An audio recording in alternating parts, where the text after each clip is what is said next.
It's Ramsey Dewey over here in Shanghai, China. And if you're here in Shanghai, China, come check out Animal MMA. My friend Kyle and his wife Rebecca run an awesome gym over there. They're not paying me to say this. I just love those guys, love their gym, and I'll be coaching a couple classes over there on the regular. So come check it out. Oh, almost forgot. I got a sponsor for this video, an actual sponsor that actually is paying me something. And with good reason, because they make good stuff. xmartial.com. You can get some sweet rash guards like this and a bunch of other great training equipment for all kinds of combat sports, jiu-jitsu, Muay Thai, boxing, wrestling, MMA, etc. Go check them out, xmartial.com. Use my code Ramsey10 for 10% off everything. Now on with the questions.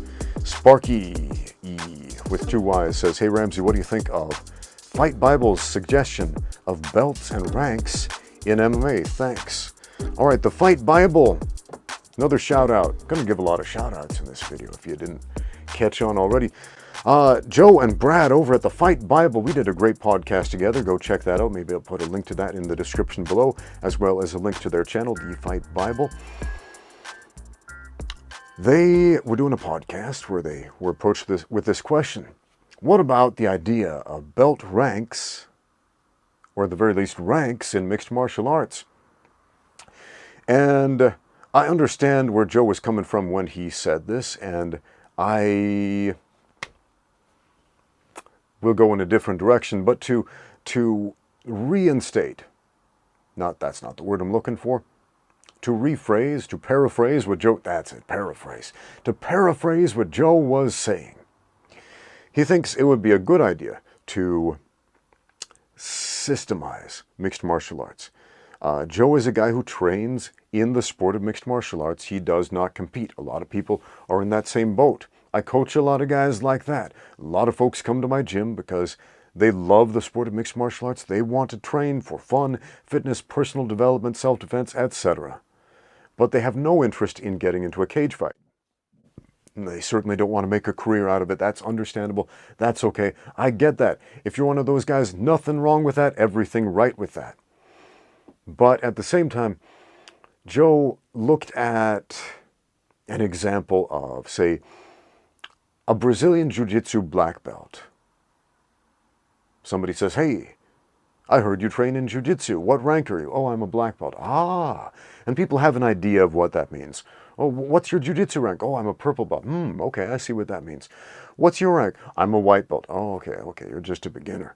Right? We have these ideas based on these ranks. And Joe posited the idea that perhaps MMA should do something similar. So if you are an expert at grappling and striking and clinch fighting and takedowns and wrestling and all these other things, and you have a certain level of fitness, and you've checked all the boxes and stuff, even if you've never stepped in the cage for a professional fight or an amateur fight, that you should have some sort of rank so people can recognize and be like, okay, I see you're like this level at MMA, therefore I should have this much respect for what you do. Something like that. And I would say that's unnecessary. If your goal in training is to get the praise of others, or the awe and fear of others, or to get anything else from others, I mean, that's fine if that's what you want to do. It's not why I do it. It's not what I would recommend personally. But, okay, I see where you're coming from. That being said, I really don't want to see the sport of MMA having standard belt ranks like Brazilian Jiu-Jitsu or any other traditional martial art.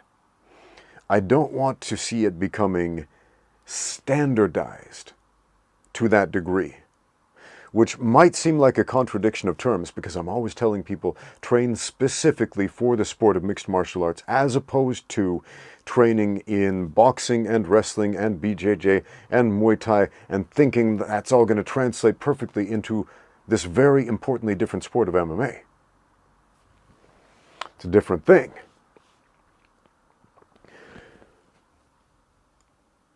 I had a conversation with Joe and Brad about the UFC Performance Center, and I've made a few videos about what they're doing right. Finally, after all these years, the UFC has invested some major money and development into investing into the training of their fighters, investing into developing the sport of mixed martial arts to the next level. Training mixed martial arts as its own sport, like every other professional sports team and league does. If you look at the NFL, oh man, the National Football League in America, they invest heavily into making their teams the best they can possibly be and to making their athletes the most specified for the sport of football they can possibly be, etc., right? But mixed martial arts, fighting for the longest time has basically been bro science. Guys doing a lot of guesswork to figure this out. How do we do this the most effective way? I don't know. Let's make a hodgepodge of boxing, wrestling, jiu-jitsu, Muay Thai, and hope that works, because those seem to be pretty effective. Yeah, can we do better? Yeah, we can. So that's not what I'm opposing. What I'm opposing is making it so cut and dry, like what the IBJJF has done. Let me explain what they have done. They came out with a statement some time ago where they said, nobody below the rank of black belt should teach in an IBJJF accredited institution. Bear in mind, the IBJJF is a company that does jiu-jitsu tournaments. Very popular jiu-jitsu tournaments throughout the entire world, but that is their rule. They put on tournaments. And here they are telling everybody, nobody who isn't a black belt should ever teach jiu-jitsu. I understand that sentiment. If you have access to a qualified black belt, why would you learn jiu-jitsu from somebody less experienced? That makes perfect sense. Okay, I'm all for that.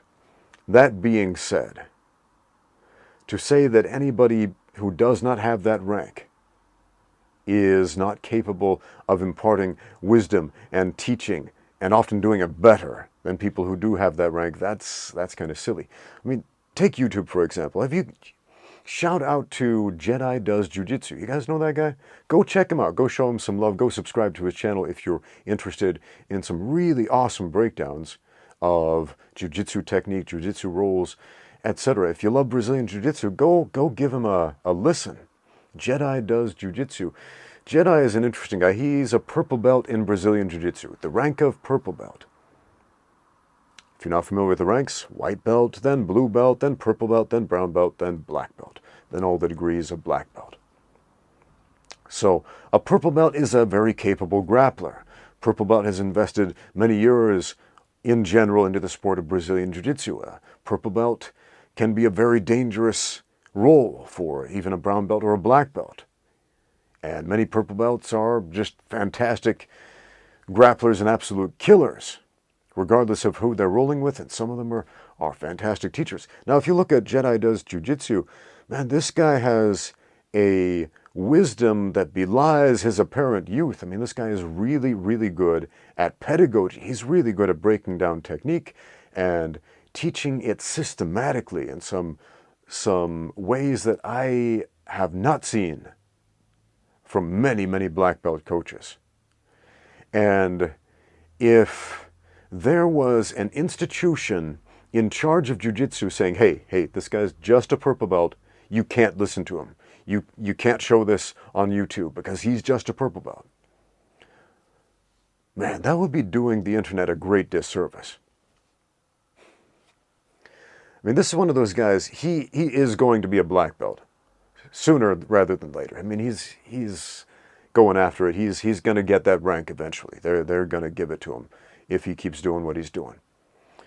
But in the meantime, the process of teaching and sharing and expounding upon his experience and knowledge of jiu-jitsu is just serving to make him better and better at not just doing jiu-jitsu, but teaching it and sharing it. And that's awesome. And why would you discourage that? Now, I understand the whole stay in your lane. If you suck at jiu-jitsu, you're just learning it, figuring it out, you're just a white belt and you don't know what's going on, yeah, maybe don't open up your own academy. If you're just a blue belt and you don't really have anything unique to impart to the situation, and there are black belts, capable, experienced black belts who are good at teaching on every corner of your town, maybe it's not the perfect time and place to open up your own academy.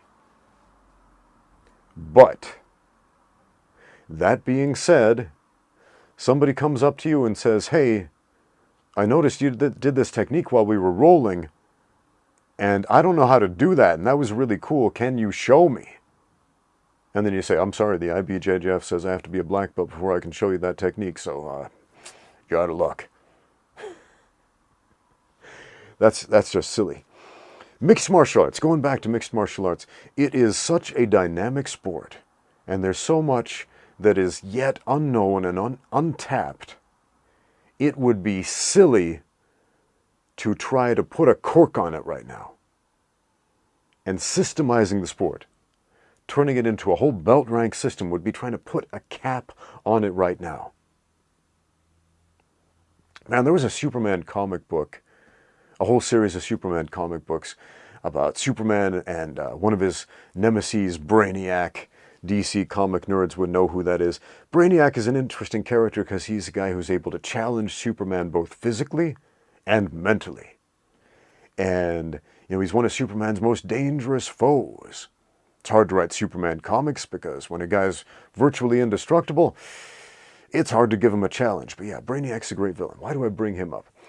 So Brainiac goes on this quest to gather information and knowledge from all the worlds out there. And he basically visits different planets, and he uproots one major city from the ground, shrinks it down, basically puts it in a bottle, and makes a collection of cities, and studies the life and the civilization there, and causes a lot of havoc and mayhem along the way. This isn't just a nice little science experiment. He's a bad dude. And Superman goes out to stop him from wreaking havoc upon Earth and stealing the city of Metropolis and so on. And he has this conversation with Brainiac about how Brainiac doesn't really understand these worlds that he is taking samples from, if you will. He understands them on a very superficial level. Brainiac's never got off of a ship. He's put a cork on it, if you will. And by literally putting the cities in the bottles and saying, this little sample right here, this is Earth. Metropolis, that's all Earth is, all it will ever be, all it ever was, the end. Right? That's putting a whole cork on human civilization. Right? If you look at present-day New York and say, that's it, that's all Earth will ever be. That's all humanity will ever be. And 200 years from now, we look back and we think, no, it's different now. Maybe for the better. And right here, my microphone battery died. Which is a shame, because man, I was about to spout some amazing gems of wisdom, and I only had one of those in me. So, the next day, I went over to the gym and decided to work out and do another one of those videos where I tried to talk and hit the bag at the same time. Some of you seem to like that. Some people are like, no, never do this again, Ramsey. This format sucks. But I did it, and I tried to remember some of the things I said. Unfortunately, I rambled on for about 35 minutes while hitting the bag, and ended up repeating a lot of the things you've already heard, so I'll fast forward through most of that. Onward and outward. Excelsior, my friends. So in this story, Brainiac, he's this, again, he's this bad guy. He's super intelligent. He's got this spaceship. He's got an army of robots. And he's making a collection of cities from planets throughout the galaxy. So he goes from planet to planet, and he studies them from an intellectual perspective. And he catches one city. He shrinks it down and keeps it in a bottle, basically. And he tries to take Metropolis, Superman's hometown, like he has cities on many other worlds. Okay? And Superman confronts Brainiac and they have a fight, but they also have a discussion.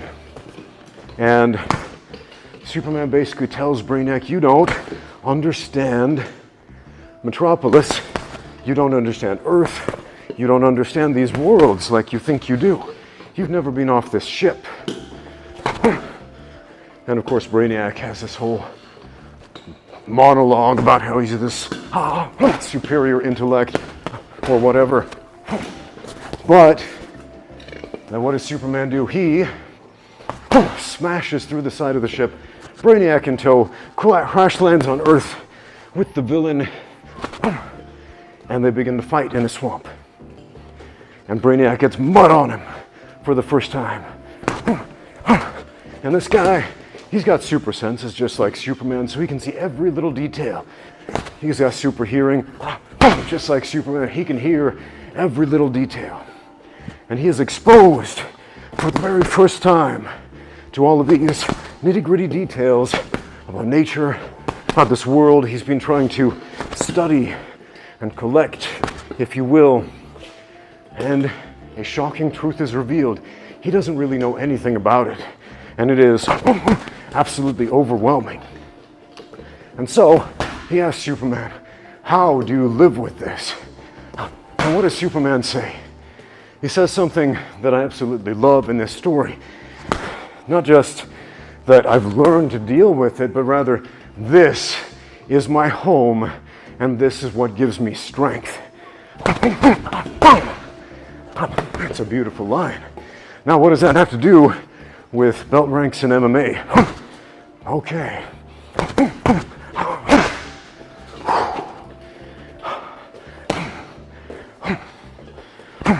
Don't mind my breathing, I hope it's not too distracting. I made a couple of these style videos before and some people liked them, some people hated them, but I'm doing another one and I'm sticking to it. It's an analogy, guys. It's an analogy for what's going on here. Now, I made a video recently about the UFC Performance Center. Now they're finally treating mixed martial arts as its own unique sport, worthy of study, right? Worthy of devoting research into. Research, just like every other professional sport. Just like football and hockey and baseball and all these others. And man, I really wonder what this is going to sound like with all these kicks. Last time it was just boxing. Anyway, and that's great, and they absolutely should. Absolutely should. But that has nothing to do with belt ranks. I do not want belt ranks in my sport. I don't want anyone saying I'm a black belt in MMA. I don't. I think that's ridiculous. That's silly. What is that doing? That's being like Brainiac and trying to put Metropolis in a jar and screw a lid on top, put a cork on it, and say that's all there is to it. That's all of human civilization, all it will ever be. And that's kind of silly. Imagine if you took a screenshot, a photograph of New York City today, right now. Is that how it's always been? No. Is that how it's going to be 100 years from now? No. Most likely not. But what if, there was some alien out there, came and studied Earth and said, ah yes, all of Earth is just like New York in the year 2021. And that alien would be wrong. Why? Because he's trying to take something alive and living and dynamic and ever-changing and freeze frame it and put a cap on it. Mixed martial arts, it's like a living entity. And we're not ready to put a cap on it just yet, guys. I mean, did you guys watch the internet last week, the last 2 weeks, since Conor McGregor's last fight? Everybody's talking about what? Calf kicks. You know, these low-level kicks to the calf. And they're shocked by it. They're shocked. Why is it everybody's so obsessed with these stupid calf kicks all of a sudden when nobody seemed to care before, or even think that, you know, a kick a few inches lower than normal is somehow going to be anything special, let alone game-changing. Okay? They didn't reinvent the wheel with the calf kick, man. I mean, that is something that's happened. It's just come to public attention in these mainstream fights.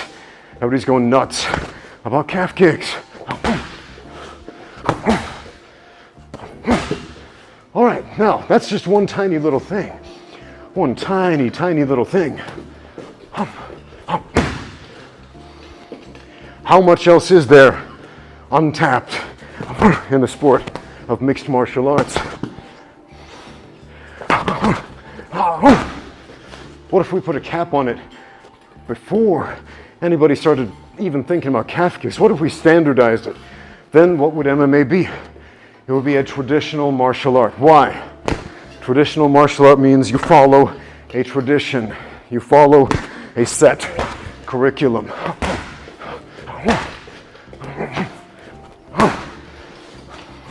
Because it's tradition. Because that's the way we do it. So, what if calf kicks were not part of that tradition, right? Because nobody ever saw it done in a UFC fight. Nobody thought it was that big of a deal.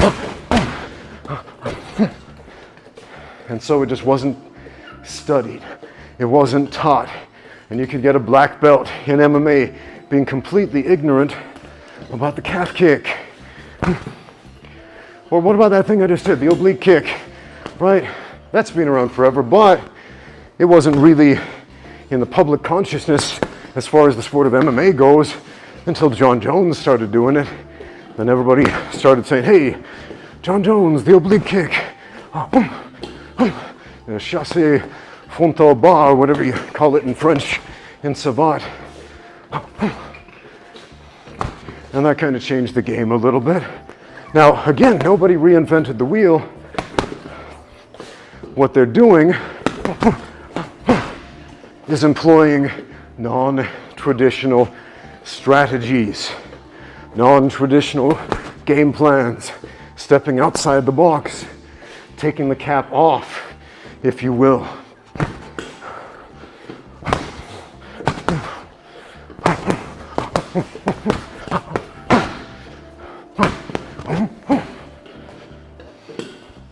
And what happens when we do that? We open up our minds to the possibilities.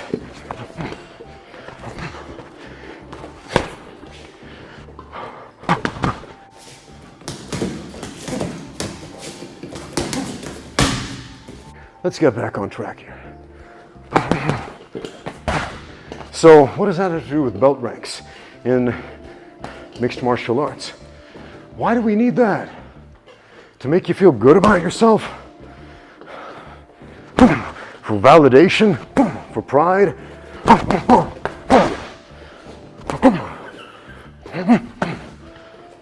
It's garbage, man.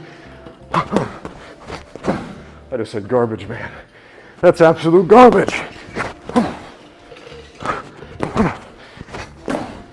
You don't need that. You don't need that noise. You don't need to feel your pride. Another great YouTuber.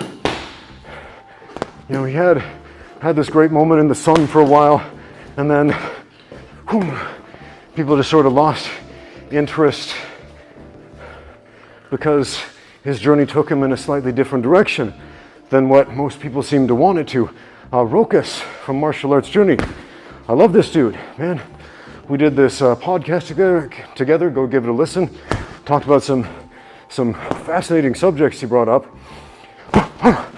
But one of my big takeaways from Rokas is that the journey is the destination. It's not about arriving and strapping on a belt around your waist. How many of us have already had that experience and then later been absolutely humbled by somebody who didn't put a cap on the bottled city of Kandor, metaphorically speaking? Superman nerds will understand. DC Comics nerds, you'll understand. You ever wonder why the live-action DC movies are just absolute garbage, but the animated ones are actually really good? I have, but we'll talk about that another day, maybe.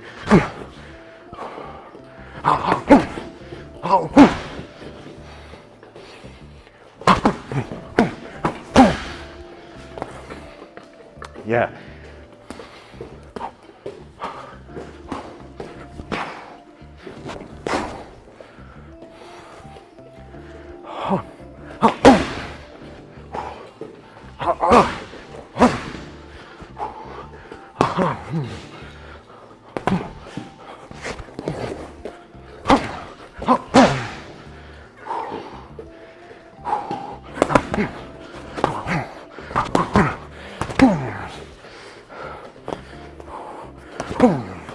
So the journey is the destination. If you are not getting something worthwhile out of the journey, what the heck are you even doing? What are you going to do with that black belt? My good friend Nils, some of you might know him as Captain Krav Maga in some of those goofy self-defense videos we made. After class, we were at the gym together talking, philosophizing, and he had been working his whole life to earn a black belt in a particular style of jiu-jitsu that he was training in. And he showed me his certificate. He finally earned it. He'd gone back to his home country in Germany and done all the tests and finally achieved this achievement he thought he would be very proud of. And he said something along the lines of how he felt a little bit hollow and empty upon this achievement, but he had this revelation, which is that getting the black belt didn't make him stronger. Just like when he graduated from college, that university diploma did not make him smarter. Just like when he got married, that wedding certificate, that marriage certificate did not make him any more in love with his wife than he was moments previously. Okay, so what do you need a black belt in MMA for? What do you need a gold star pinned on your nose for? Martial arts is a pursuit of the truth, as I've said 100 times on this channel. And if you're not pursuing the truth, what are you doing?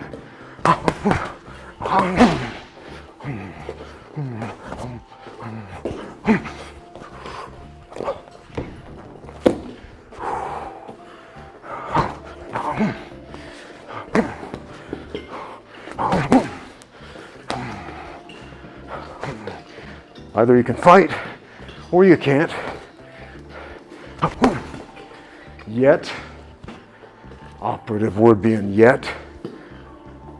Either you know how to do it or you don't know how to do it yet.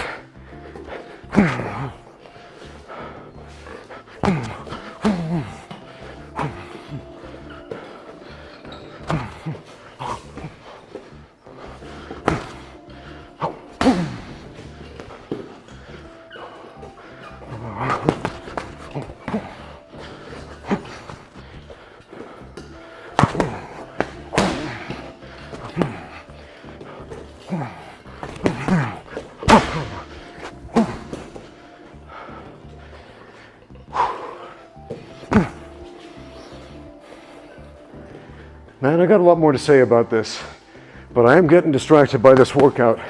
I think ultimately what's happening here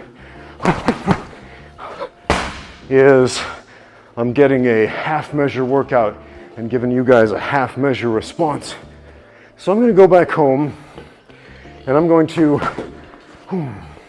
think more deeply about this, give this video a little more preparation, which I than I usually give, which is 0. Just turn those cameras on and start talking. Maybe you guys deserve a little better than that. I don't know. Maybe that will simply interrupt the process.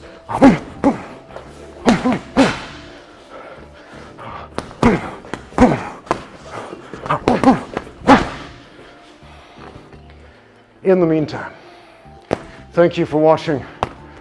Now get out there and train.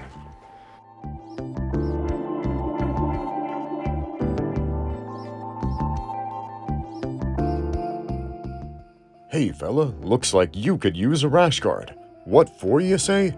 Well, they protect your skin against mat-borne illnesses, mat burn, and they make you look incredibly cool. But where do I get a rash guard from? Hey, have you heard of xmartial.com? Yeah? Then what are you waiting for? Check them out right now. xmartial.com has all kinds of rash guards, from sleek and simple, novelty, badass designs, and more. Channel your inner Japanese cartoon rat monster. Express your love for bad puns and kitty cats doing iconic jiu-jitsu moves. Hey, that panda's gonna hit the other panda with a folding chair like a pro wrestler. And this one makes your right arm stand out. NoGiBJJGear.com is now xmartial.com, serving your needs beyond just no-gi Brazilian Jiu-Jitsu.